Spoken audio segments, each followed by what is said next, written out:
close the doors and turn down the volume, okay?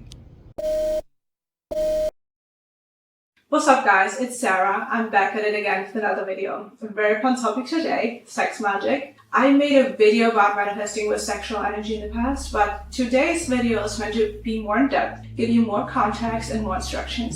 So stay until the end, because this is where I'll give you all the instructions. Now, what is sex magic? Sex magic is the practice of utilizing your sexual energy to manifest your desires into reality, and to do that via a small or elaborate ritual. Before I give you more context, I want to read you something out of a book so you get the idea. The secret to sexual Gnosticism is to see the sacred in the mundane, to identify as holy the very things that the world holds up as sinful.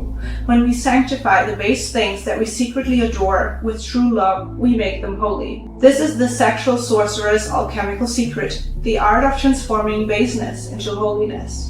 By offering your true love to what is considered dirty and sinful, your interaction with the mundane world becomes an interaction with holiness, and you are raised to the kingdom of heaven from within the physical world. Ancient civilizations recognized the sacredness of all things and saw divinity in many places currently considered naughty. You can raise up these ancient powers through love, but this loving adoration must be conducted under the direction of your will. You must choose what you will raise in this way according to how it will benefit you in your life goals. I just thought this is a great introduction into how this topic is seen, right? So why would anyone practice or try this? What's the point? So something I want to be talking about a lot more on this channel from now on are energetics, alchemy, raising energy, because a large part of the New Age, Law of Attraction, and Novel Goddard community completely leave out the context of how much energy it takes to manifest anything and how it relates to your energy body. While that's a whole separate video, the amount of energy that you can generate and project towards your desire really matters. Sexual energy is the most powerful energy in the universe because it is the energy of creation in itself. And because of that, we can use it to manifest and to power up our manifestations, right? In my past video about sexual energy, I did mention the energy body. And without going too deep here, looking at our energy centers, the lower chakras deal with more of the primal instincts, with survival, safety, all of that. And our sex chakra is the energy center of procreation. It's where life begins. And to all the women listening, our wombs are literally portals. So there's so much spiritual power there. And now the more we move up through our body, the more refined the energy gets. So our sex chakra is the center of our lower creativity, and our throat chakra is the center of our higher creativity. So those two are connected. So if you don't use your sexual energy, you can bring that energy upwards to transmute it into creativity. Now let's talk a bit more about context and history. If you're listening to this and wonder who started all of this, where did these practices or ideas come from, it all goes all the way back to the ancient times and civilization. And of course in the ancient Eastern world, there was Tantra, and I'm sure it had a lot of influence on the Western world. Just some civilizations that were apparently involved in this. But European pagans, Greeks, Egyptians, just all over the Mediterranean and then in the Middle East, all these civilizations apparently practiced some form of sexual spiritual rituals. I've read about ancient kings participating in the rituals that worship the divine feminine. Apparently they were sacred priestesses, and the kings were engaging in this to gain power and to remain the rulers of their countries or kingdoms. Very interesting. Now then, of course, Christianity happened and took over and stopped a lot of these things and practices from happening. Now, if you're familiar with the concept or idea of the Whore of Babylon, that description is similar to the Middle Eastern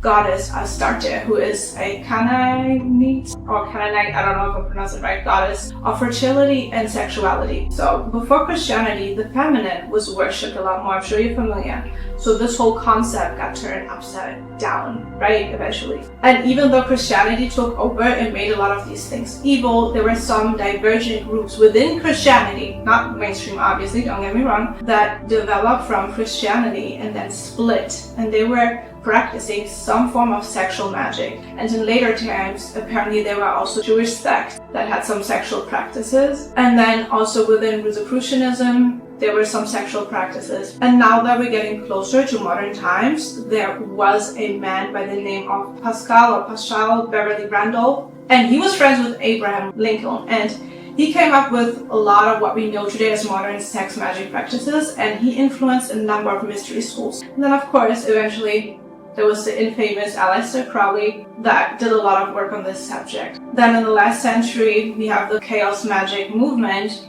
also dabbling in this. And nowadays, it's pretty mainstream. Everyone from New Agers to baby witches is talking about this subject in some form. And yeah, here we are. Now I'm talking about it too. Now, how to practice sex magic. Disclaimer, this is YouTube, so I don't want to get flagged or get demonetized in the future. So if I'm talking around or not using certain words, this is why, okay? So here's the thing, you can practice this solo or with a partner. I'm going to try to give you general instructions first, and then after I'm going to talk about some things that only apply if you're doing this with another person, okay?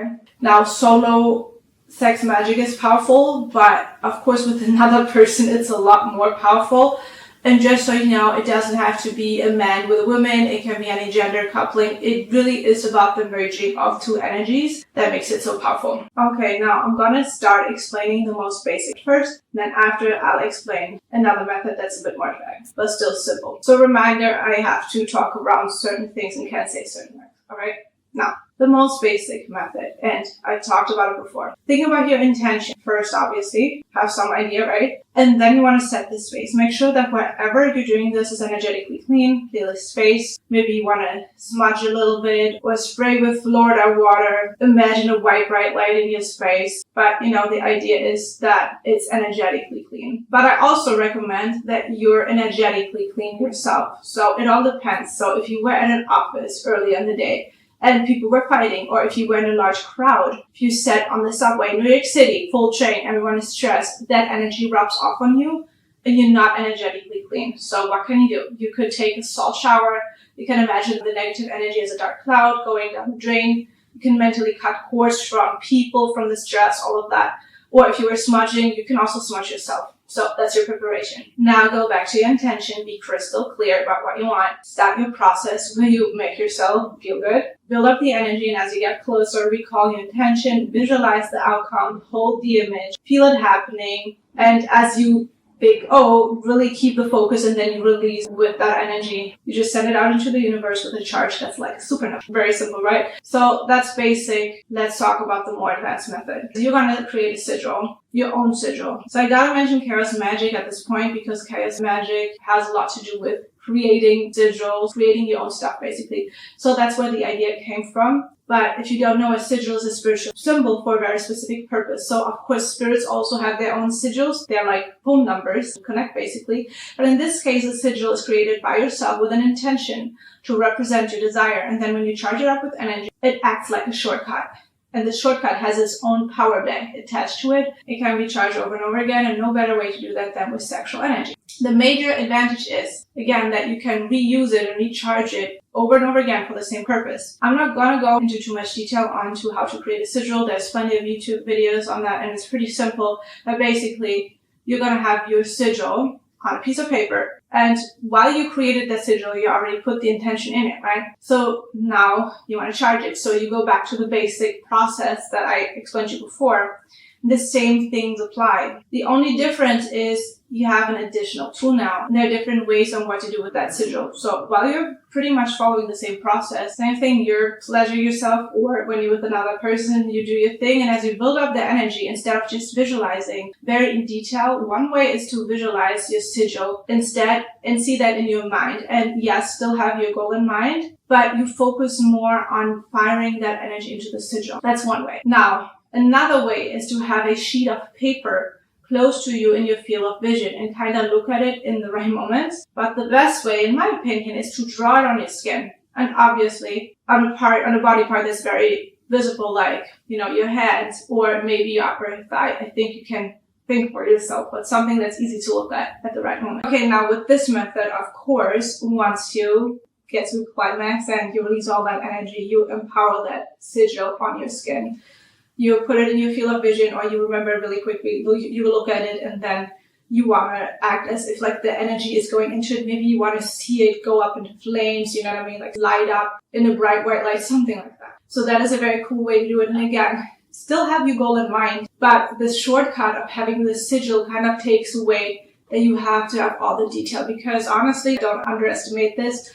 This takes a lot of concentration already, especially if you're with another person. It's easy to get distracted. Have it in mind, but then just focus on kind of releasing the energy into that sigil, empower that symbol that you created. What else? Another thing to mention is that when you're building up that energy, no matter if you're solo or with another person, you can also imagine that like your sexual energy that, keeps building up and increasing, that it's a light. So maybe you want to imagine it as like a bright white light, or almost like fire, like you're on fire.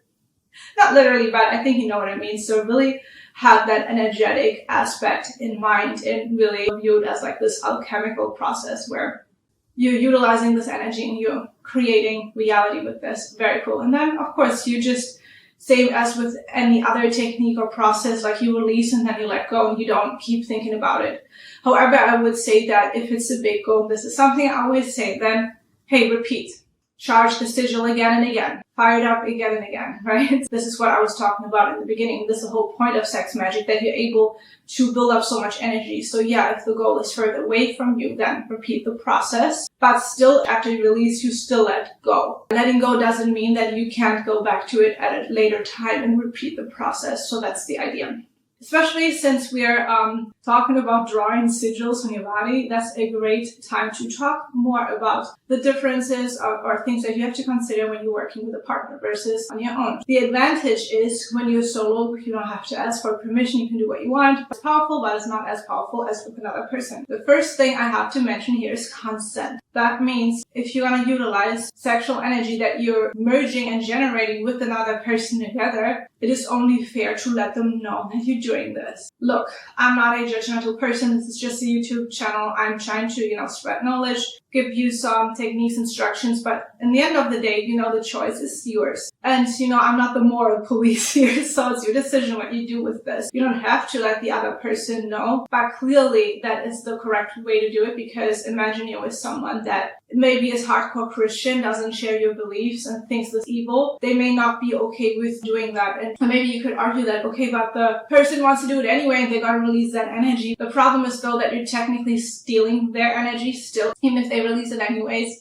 If they're not okay with it, and especially since in the build-up, and that's the whole point of why this is so powerful, is because you are merging energies. So it's only fair to let the other person know. There's a whole thing that's called psychic vampirism, and I'm gonna have to make a separate video about that because that's a vast topic. And I also want to let you know that if you're watching this, maybe you're very new to this subject, maybe you've never thought about this before, maybe you didn't hear about it, didn't know it's a thing. I mean, some of you that may be watching me, you may be actually, I hate to call anyone a victim, but you never know who practices stuff like that and who doesn't follow any moral code. I actually think that a lot of people are doing this subconsciously. If you're married to someone and the other person practices stuff in private that they don't share with you, you never know. Like, this is actually very common that people may steal your energy while you're sexually engaging with them. You may not be aware. That's a whole other kind of worms here. Psychic vampirism can be practiced in so many ways. You're engaging in certain activities with another person.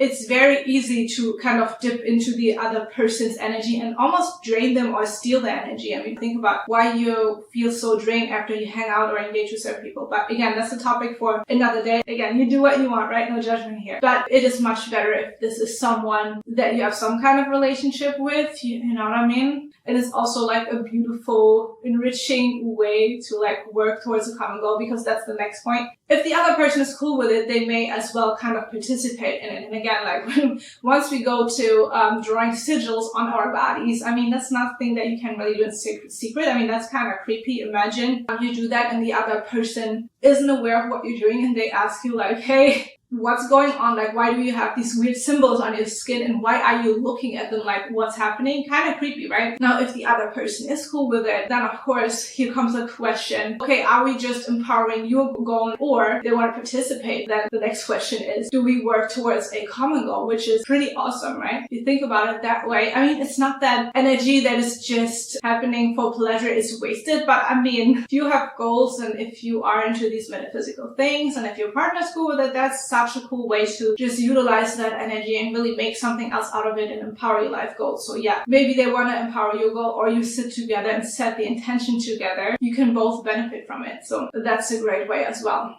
And as always, even if you're working with a partner, it's always recommended that you keep things to yourself. Like, don't share your goals, especially your esoteric, metaphysical goals. Don't share them with people. Keep it to yourself. Keep that information private. As far as engaging with people that you don't know as well, especially when we talking about a spiritual subject like that, where we're talking about merging energies, that really makes you think, who do you want to merge your energy or mix your energy with? Who are you letting into your energetic field? And things can also kind of energetically attach to you. And yes, you can always cut cords or cleanse, but I feel like especially if you have a spiritual goal, it's much better to not practice this with your, toxic ex-boyfriend or with your booty call or whatever thing, where I'm getting here. So yeah, that's what I wanted to share about the subject. I really hope that you found this information helpful. I hope you experiment with it, and I hope that it helps you to, get to your goals, because it's extremely powerful.